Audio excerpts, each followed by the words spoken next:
À la une de la presse. Le quotidien Le Jour titre sur le port autonome de Douala, les bons comptes de la régie du terminal à conteneurs, écrit le journal qui s'intéresse également à ces pervers qui vont à l'assaut des jeunes commerçants. Autre titre à la une, mais en petite une cette fois-ci du quotidien Le Jour, c'est l'affaire Ngarbou et l'audition des témoins qui se poursuit le 15 juillet, nous dit le journal. Le représentant du ministère de la Défense sera devant la barre lors de la prochaine audience au tribunal. Vaccination contre le Covid-19 à la une du Cameroun Tribune. Pourquoi il ne faut pas hésiter, titre le journal. Environ 100 000 personnes seulement ont déjà reçu au moins une dose de vaccin au Cameroun. Un chiffre très faible qui appelle une prise de conscience individuelle, mais aussi une communication plus forte et plus efficace des pouvoirs publics et des partenaires face aux ravages de la propagande anti-vaccin. Objectif, faire comprendre à la population que le vaccin anti-Covid-19 est avant tout une belle opportunité dans la riposte. C'est le focus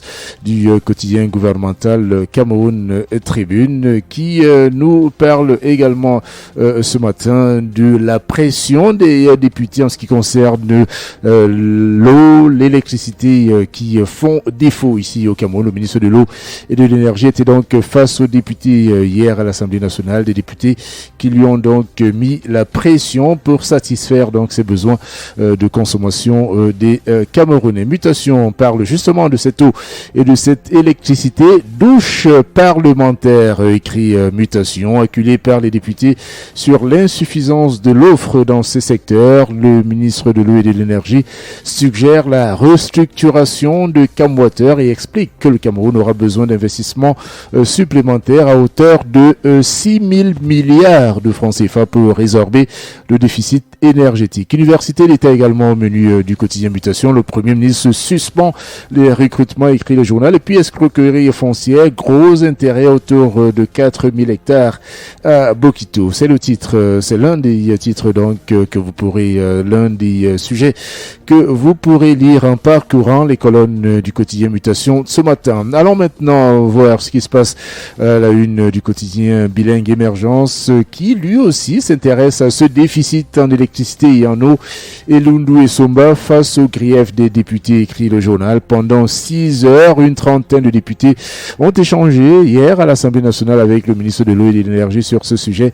Les élus de la nation qui ont affiché leur préoccupation face à un ministre qui a tenté de rassurer, écrit le quotidien Bilingue Émergence, qui nous parle également de la colère de Jean-Michel Ninché, le député SIF à l'Assemblée nationale à propos du Covid-Gate et de l'annulation de la présentation du rapport de la Chambre des comptes sur la gestion des fonds Covid. Camer Presse revient également sur le terminal à conteneurs de Douala. Nous avions l'obligation de réussir, nous dit le journal. C'est une citation du directeur délégué Faustin Dingana qui, selon les comptes rendus publics la semaine dernière lors du conseil d'administration du port autonome de Douala, la régie du terminal à conteneurs a réalisé un chiffre d'affaires éloquent en 2020 en dépit de la pandémie du Covid-19. Le terminal à conteneurs a reversé au port autonome de Douala au titre de la redevance portuaire 15,7 milliards de francs CFA contre 4 milliards de francs CFA reversés par l'ancien concessionnaire. C'est donc une situation, une déclaration même du directeur délégué Faustin Dingana qui fait un état des lieux et surtout fixe les perspectives qui attendent le terminal à conteneurs du port autonome de Douala. Autre journal en kiosque ce matin, c'est le Guardian Post qui, lui, parle de ce blackout en ce qui concerne l'eau et l'électricité et des députés qui ont donc interrogé, questionné même, challengé le ministre de l'eau et de l'énergie hier qui était donc devant ses députés à l'Assemblée nationale.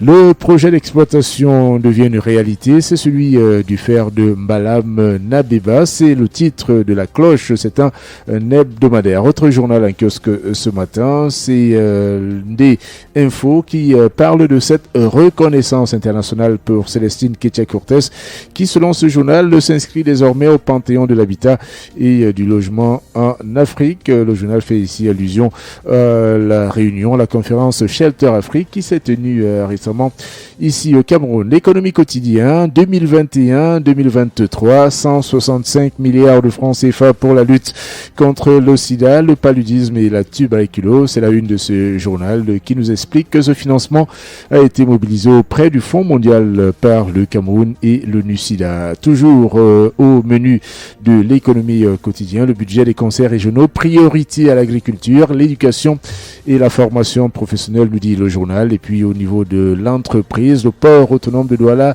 qui récompense ses meilleurs partenaires. C'est donc à lire également ce matin, mardi 29 juin 2021, dans les colonnes de l'économie quotidien. Vision économique, c'est un hebdomadaire et aussi un kiosque. Lui parle de la bourse des valeurs mobilières d'Afrique centrale. 12 entreprises d'État sont attendues en bourse depuis 2006, écrit ce journal. Voilà pour ce qui est de la une de quelques confrères de la presse écrite ce matin.